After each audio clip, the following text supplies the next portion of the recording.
안녕하세요. 내가 사는 주식이 미사일처럼 떡상하길 바라는 마음으로 미국 주식 사는 일기 미사일TV입니다. 오늘 시장의 변동성은 마치 저번 주 금요일과 같았습니다. 하지만 그와는 반대되는 움직임이 나왔습니다. 장 초반에 시장은 어제에 이어서 눈치를 슬금슬금 보다가 파월의 발언 때 나스닥이 약 2%까지 폭등을 하더니 얼마 지나지 않아서 음전했다가 다시 또 매수세가 몰리면서 시장이 크게 상승했습니다. 어제 시장이 눈치를 얼마나 봤는지 기억하실 겁니다. 나스닥이 겨우 1%로 소폭 하락했다고도 말씀드렸고, 어제자 TQQQ의 차트 거래량을 보시면 1억 6천만 주가 거래되었다고 말씀드렸을 겁니다. 왜냐하면 시장이 파월의 입만 쳐다보면서 눈치를 봤기 때문이죠. 아니나 다를까 역시 파월의 말이 시작되자마자 시장은 출렁였고, 결국 TQQQ는 2억 6천만 주로 어제보다 1억 주 이상 매매가 많이 되는 미친 모습을 보였습니다.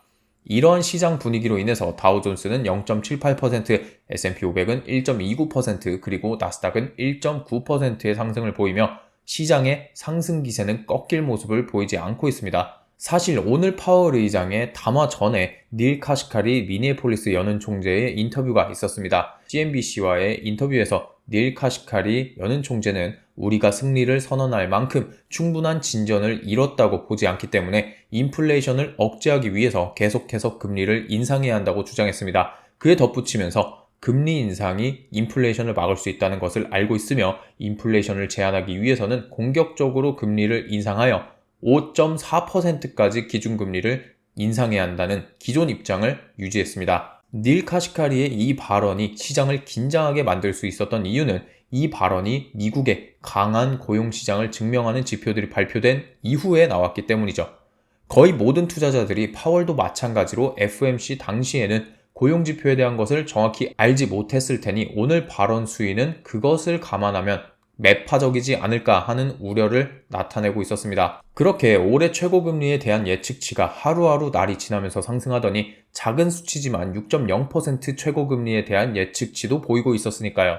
그러나 그와 동시에 파월이 기존에도 중립적인 사람이며 FOMC에서의 비둘기적인 기조를 이어나가지 않을까 하는 기대감도 동시에 존재하고 있었습니다. 그 결과 어제의 시장은 매도세와 매수세가 팽팽하게 줄다리기 한 것이 아닌 전형적인 관망하는 모습을 보이며 한 템포를 참고 오늘 파월 의장의 발언들로 시장의 방향성을 거의 확정하려고 했던 것 같습니다. 오늘은 파월 의장의 발언을 최대한 세세하게 뜯어보겠습니다. 파월 의장의 전체적인 발언은 비둘기파적이었습니다. 첫 번째로 파월의 노동시장에 대한 평가입니다. 파월 의장은 고용보고서를 보고 아직 갈 길이 많이 남았다고 말했습니다. 여전히 금리 인상은 필요하다는 말을 한 것이죠. 그리고 덧붙여서 노동시장이 강해서 경제가 강한 것이 아니라 경제가 강해서 노동시장이 강하다고 했습니다. 즉 완전 고용 수준으로 인해서 미국의 경제가 버텨지는 것이 아니라 미국의 경제는 여전히 탄탄하기 때문에 완벽 고용이 되는 것이라고 말할 수 있습니다.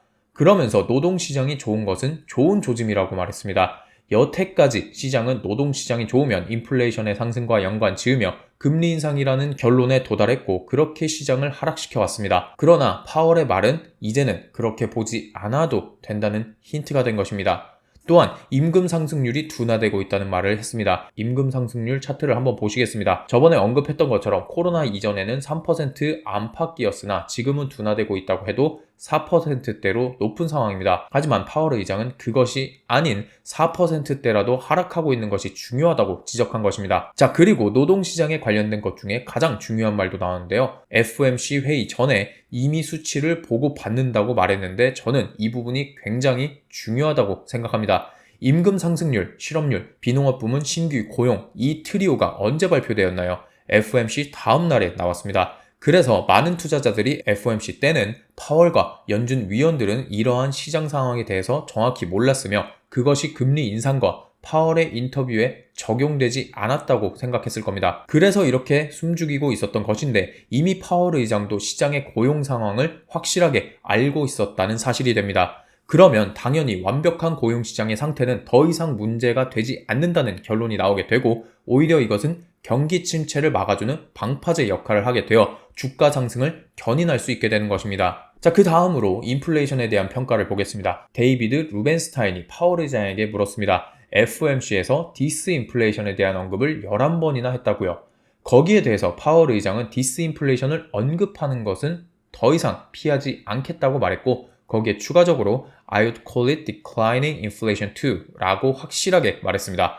단순히 디스인플레이션이 아닌 더 나아가 인플레이션의 하락이라고 확신에 가까운 말을 한 것입니다. 물론 will이 아닌 would 정도로 표현했기 때문에 100% 확신은 아닌 조심스러운 확신 정도입니다. 하지만 이것은 여태까지와는 다른 확연한 비둘기파적인 발언이었습니다. 인플레이션에 대한 것을 조금 더 세부적으로 뜯어보자면 디스인플레이션 과정은 이제 막 시작했다고 말했습니다.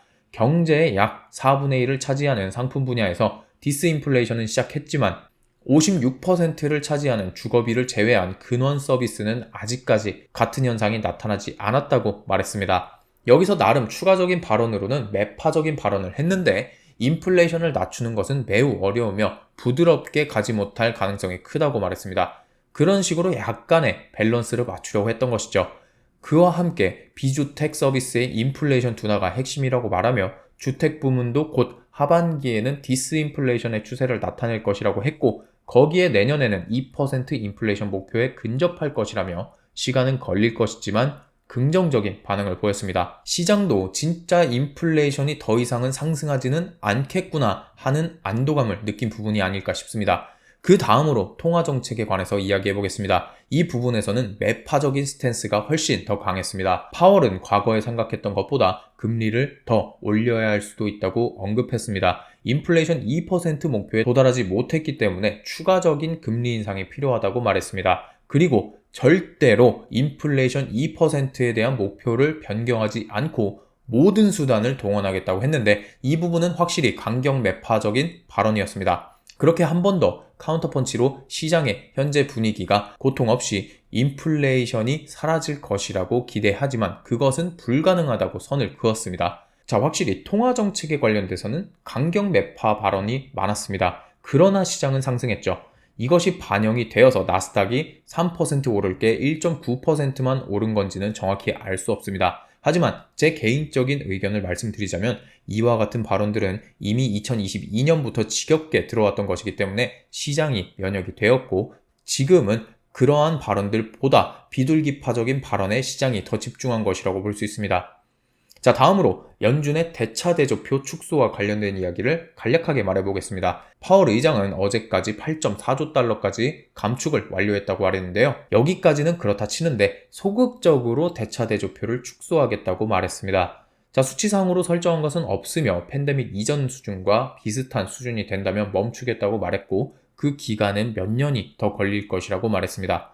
자, 마지막으로 정책적인 부분이 아닌 연준의 분위기를 알 수 있는 파월의 이야기가 나왔는데요. FOMC 첫날에는 미국의 경제에 대해서 그리고 둘째 날은 통화정책에 관한 의견을 나누는데 연준 위원 모두와 한 번씩 이야기를 한다고 합니다. 그뿐만 아니라 과거 70년간 연준 의장은 재무장관과 매주 식사를 하며 경제자문위원장과는 정기적으로 점심 식사를 하고 또한 국가경제위원장과는 비정기적이라도 함께 점심 식사를 한다고 하는데요. 이게 무엇이 중요한가 싶으실 수 있지만 연준의 의사결정 체계가 활발한 소통에 의해서 결정된 것으로 볼 수 있으며 파월 의장의 모든 발언들이 이러한 대화와 소통을 기반해서 나온 것으로 해석될 수 있습니다. 즉, 지금 파월 의장의 비둘기파적인 발언들이 연준 내의 분위기라는 것으로 비춰질 수 있다는 말이죠. 이러한 모든 것들이 또 원기옥처럼 모이고 보여서 시장의 상승을 이끌어낸 것이라고 볼 수 있겠습니다. 자, 오늘 파월 의장의 주요 발언들을 정리해봤습니다. 보시니 어떤가요? 확실히 작년과는 사뭇 다른 분위기로 인해서 시장이 계속해서 상승할 것만 같은 분위기 같지 않으신가요? 제가 보건대 추세는 확실히 바뀌었다고는 생각합니다. 하지만 여전히 시장은 탐욕적인 구간에 와 있습니다. 오늘도 역시 공포 탐욕 지수는 79까지 올라왔으며 조심해야 하는 구간임은 틀림없습니다. 자, 이런 말을 계속하다 보면 이런 식으로 말하는 분들도 계실 겁니다. 네가 작년에는 공포 탐욕 지수가 70 이상 올라온 적이 없다고 했고 70 이상 올라가면 시장이 하락할 것처럼 말했는데 아직도 주식시장은 불타고 있고 탐욕지수는 79 아니냐, 에라이 돌팔이 같은 놈이라고 말씀하실 수 있습니다. 하지만 분명하게 말씀드릴 수 있는 것은 이러한 말을 하실 수 있는 것은 결과론적으로 주식시장이 상승했기 때문입니다. 주식시장은 그 누구도 예측할 수 없으며 오직 대응의 영역이라고 말하죠. 저번 주 금요일에 많은 분들이 숏 포지션 들어갔다가 장중에 미국장이 말아 올리면서 그 포지션을 손절하고 다시 하락한 시장에 한탄을 하셨던 거 분명히 기억하실 겁니다. 그런데 오늘도 다르지 않았습니다. 대다수가 파월 의장은 경제지표를 모르는 상황에서 FOMC 인터뷰를 했을 것이고 오늘은 경제지표를 알기 때문에 매파적인 발언을 해서 시장이 하락할 것이라고 예상을 했을 겁니다. 그러나 파월 의장은 모든 것을 알고 있었고 그럼에도 불구하고 예측과는 완전히 반대되는 발언들을 쏟아냈습니다. 오늘이라고 달랐을까요? 많은 단기 트레이딩을 하시는 분들은 파월 의장의 입장과 함께 상승의 기쁨을 맛보시기도 했을 겁니다. 하지만 다시 나스닥 지수는 마이너스 수치로 돌아섰고 역시 하락이구나 생각해서 손절하신 분들도 꽤나 많으실 겁니다. 그러나 다시 시장은 엄청나게 말아올렸죠. 이게 바로 주식시장입니다. 우리는 한 치 앞도 모르는 세상을 살고 있어요. 주식도 마찬가지입니다. 그런 시장에서 제가 선택한 것은 예측도 대응도 필요 없는 적립식 장기 투자이며 100% 맞는 단 한 가지를 생각합니다. 초장기적으로 시장은 무조건 우상향한다입니다. 이것은 100% 맞는 것이라고 확신할 수 있습니다. 제 머릿속엔 적립식, 장기 투자, 성공적 이런 메커니즘이 자리 잡고 있습니다. 항상 예측하고 실패하는 투자가 아닌 100% 이기는 투자를 하시기 바라며 긴 영상을 마치도록 하겠습니다. 오늘 영상도 도움이 되셨다면 좋아요와 구독 그리고 알림 설정까지 춥고 배고픈 유튜버를 살린다는 셈 치시고 부탁드리겠습니다. 감사합니다.